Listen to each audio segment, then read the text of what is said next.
Good morning students. आज हम लोग बीकॉम पार्ट 1 में बिजनेस स्टैटिस्टिक्स का हमारा जो सब्जेक्ट है उसका चैप्टर सांख्यिकी अनुसंधान का आयोजन पढ़ रहे हैं। सांख्यिकी अनुसंधान का आयोजन से क्या आशय है? जब भी हम लोग कोई समस्या है उसके संबंध में जब भी कोई हम अनुसंधान करते हैं तो सर्वप्रथम हमें एक प्लानिंग करनी होती है, उसे सांख्यिकी अनुसंधान का आयोजन कहते हैं।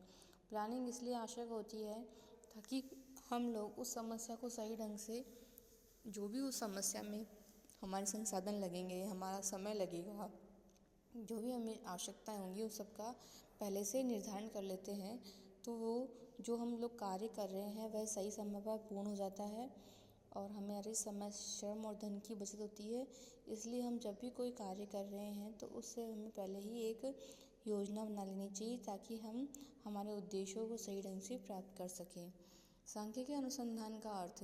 सांख्यिकी अनुसंधान से आशय है कि किसी सामाजिक, आर्थिक व राजनीतिक समस्या का अध्ययन करने के लिए एक सुव्यवस्थित एवं वैज्ञानिक विधि जिसमें समंकों का संग्रहण व विश्लेषण करके उसके आधार पर निष्कर्ष निकाला जाता है और परिणाम निकाला जाता है और एक प्रतिवेदन तैयार किया जाता है, तो उसे सांख्यिकी अनुसंधान कहा जाता है।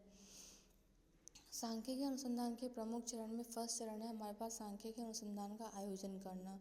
सर्वप्रथम हम सांख्यिकी अनुसंधान के संबंध में एक योजना बनाते हैं। उस योजना में हम निर्धारण करते हैं कि सांख्यिकी अनुसंधान का क्या उद्देश्य होगा, क्या क्षेत्र होगा, कौन से संसाधन होंगे, सूचना के कौन से स्रोत होंगे, समग्र संग्रहण की कौन सी रीति होगी, क्या हमारा बजट आएगा, लगेगा, ये सब कुछ हम पहले ही एक योजना बना लेते हैं। इसके पश्चात है समंकों का संग्रहण। समंक दो तरीके के होते हैं, प्राथमिक समंक और द्वितीयक समंक।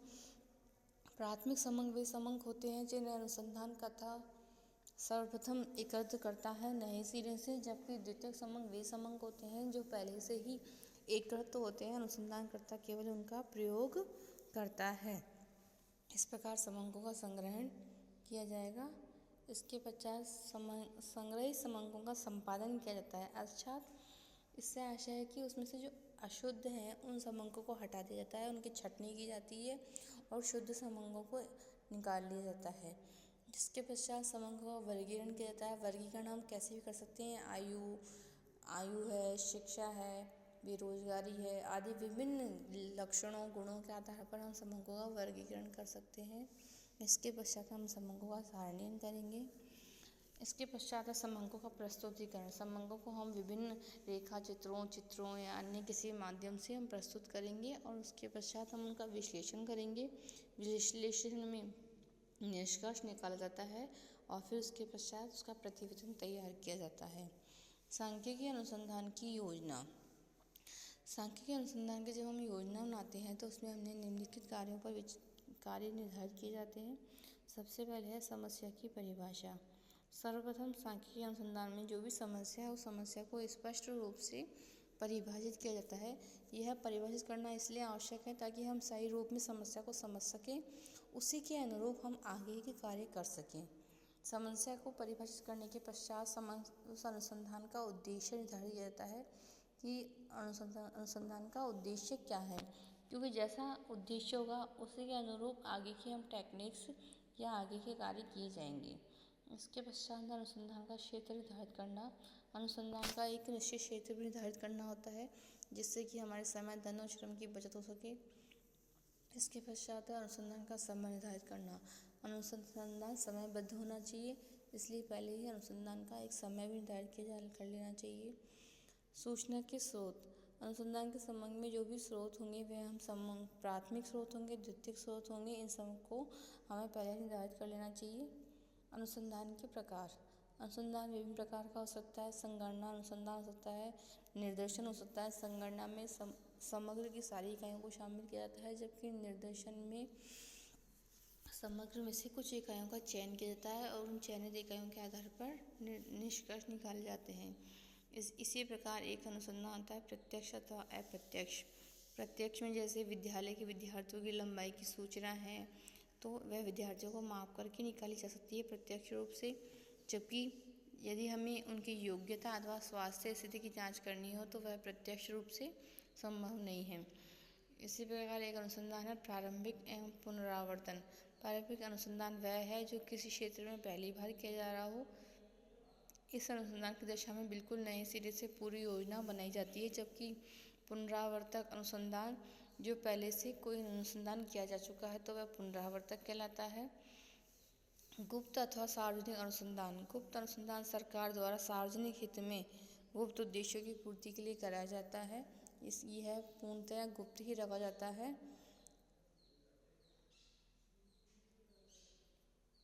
क्रमिक अथवा विशेष।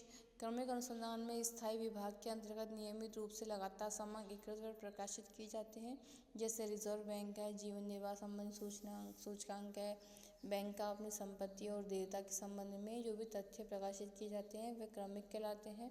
इसके विपरीत विशेष अनुसंधान जो कभी एक बार किसी विशेष उद्देश्य के लिए कहता है, जैसे भारत में ग्रामीण ऋणग्रस्तता की जांच के लिए एक विशेष समिति के द्वारा एक बाहरी समग्र एकत्र किए जाते हैं तो वह विशेष कहलाता है।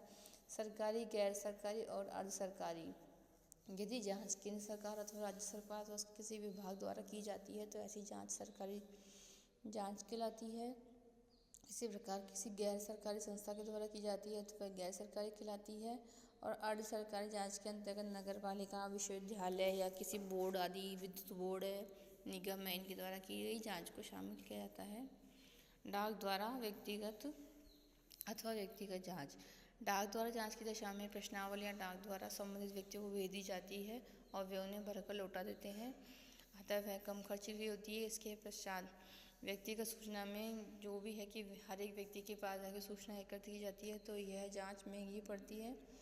इसके पश्चात सांख्यिकी इकाई। किसी वस्तु को मापने के लिए हमें सबसे पहले सांख्यिकी इकाई का भी अध्ययन कर लेना चाहिए। सांख्यिकी इकाई कैसी होगी, क्योंकि सांख्यिकी इकाई का माप करने का वह साधन है जिसके आधार पर समंग एकत्रित किए जाते हैं तथा उनका विश्लेषण एवं निर्वचन किया जाता है।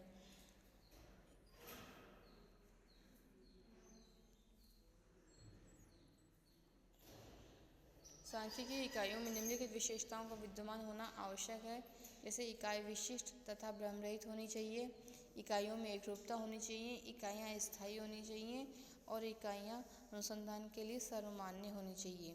सांख्यिकी इकाइयों के प्रकार। मापन की इकाई सरल और मिश्रित हो सकती है और विश्लेषण निर्वचन की इकाई दर, अनुपात या गुणांक के रूप में हो सकती है। अनुमान गणना मापन की इकाइयाँ। इन इकाइयों को प्रयोग समंकित करने में किया जाता है। ये दो प्रकार की होती है। सरल इकाई के अंतर्गत जैसे हम लोग देखते हैं कि मीटर, घंटा, टन आदि। मिश्रित इकाइयों में दो इकाइयों का मिश्रण होता है, जैसे टन, किलोमीटर, श्रम, घंटे आदि। विश्लेषण एवं निर्वचन की इकाई। यह इकाई सांख्यिकी समंकों की तुलना व निर्वचन के लिए प्रयोग में लाई जाती है। तुलना तभी संभव है जब समंकों में एक ही प्रकार की इकाइयों में व्यक्त किया जाता है। यह इकाइयाँ इस प्रकार है, जैसे दर व प्रतिशत। यदि दो अंक समूहों के संबंध में प्रतिशत या प्रति हजार या किसी अन्य रूप में व्यक्त किया जाता है तो उसे दर या प्रतिशत कहते हैं। जैसे ब्याज दर प्रतिशत के रूप में व्यक्त की जाती है, किंतु जन्म या मूल्य दर प्रति हजार में व्यक्त की जाती है। इसके बाद है अनुपात। समान इकाइयों के संबंध को अनुपात द्वारा व्यक्त किया जाता है। जब दो एक सी राशि दी गई हो तो अनुपात एक को दूसरे से संभाग देकर प्राप्त किया जाता है। जैसे राम प्रकाश की गतमाह की आय 1000 व खर्च 800 रुपये हुआ है। आय व खर्च का अनुपात 1000 अनुपात 800 अर्थात 5:4 का हुआ। इसके बाद है गुणांक। यह एक ऐसी संख्या है जिसे योग से गुणा किया जाता है तो संबंधित संख्या ज्ञात हो जाती है। यदि किसी विश्वविद्यालय के 200 विद्यार्थी परीक्षा में सम्मिलित हुए हों, उनमें से 20 विद्यार्थी अनुत्तीर्ण हो गए हों तो गुणांक होगा 0.1 होगा। अब यदि इस गुणांक को कुल विद्यार्थियों की संख्या से गुणा करें तो 200 × 0.1 = 20, तो अनुत्तीर्ण विद्यार्थियों की संख्या मालूम हो जाएगी। इसका सूत्र इस प्रकार है, C = F ब्रैकेट में Q × N, जहाँ C है गुणांक कोएफिशिएंट, Q है मात्रा जिसका गुणांक ज्ञात करना और N है समस्त आधार संख्या। इसके बाद है परिशुद्धता की मात्रा। अनुसंधान से पूर्व यह भी निर्धारित करना आवश्यक है कि जो शुद्धता की मात्रा है वह कितनी रखी जाएगी। परिशुद्धता की मात्रा को समस्या की प्रकृति, अनुसंधान के उद्देश्य व क्षेत्र व उपलब्ध साधनों को ध्यान में रखकर निर्धारित किया जाता है। Thanks students.